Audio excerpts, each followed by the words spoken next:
Moi, je suis contre le Brexit. Je sais qu'il y a de nombreux problèmes avec l'Union européenne et avec l'euro, dont la Grande-Bretagne n'est pas membre. Je rappelle que la Grande-Bretagne n'est pas membre de l'euro. Elle est membre de l'Europe, mais pas de l'euro. Il y a effectivement de réels problèmes qu'il faut traiter et résoudre, mais pas au point de mettre fin à ce qui est, ne l'oublions pas, un acquis géopolitique énorme, qui est que l'Europe est devenue une zone de paix alors qu'elle a été une zone de guerre pendant des siècles, et qu'au XXe siècle, il y a eu 2 guerres mondiales.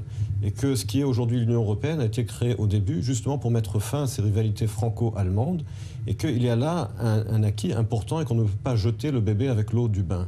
Et aujourd'hui, dans le contexte géopolitique actuel de l'Europe, nous avons aussi, c'est vrai que nous n'avons plus la guerre froide et nous n'avons plus l'Union soviétique, mais nous avons une Russie impérialiste qui essaie de remettre en cause les acquis qui ont été ceux des pays occidentaux, et en particulier de Margaret Thatcher dans les années 80, qui était d'étendre non seulement l'Union européenne, mais également l'OTAN aux pays d'Europe de l'Est. Poutine aujourd'hui est en train de remettre en cause ces acquis.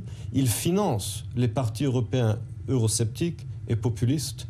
Et ce qui a commencé avec l'Ukraine, avec la Crimée, continuera et continue déjà avec les pays baltes. Et il faut une Europe unie contre ce gangstérisme russe. Et il est important que la Grande-Bretagne, qui est un pays de principe et de courage, comme elle l'a prouvé dans le passé, soit membre de l'Union et l'influence de l'intérieur. Je suis également contre les pouvoirs excessifs de Bruxelles. Mais si l'on veut que l'Union européenne reste un marché libre dans lequel les pays restent souverains, il est important que la Grande-Bretagne reste pour qu'elle puisse l'influencer, comme Margaret Thatcher l'avait fait dans les années 80. Et ce n'est pas en quittant l'Europe que la Grande-Bretagne pourra s'assurer que l'Europe reste ce qu'elle n'aurait jamais dû cesser d'être, à savoir un marché libre dans lequel les gouvernements peuvent déléguer certains pouvoirs à une espèce d'ensemble commun, mais pas au-delà de ce qui est nécessaire.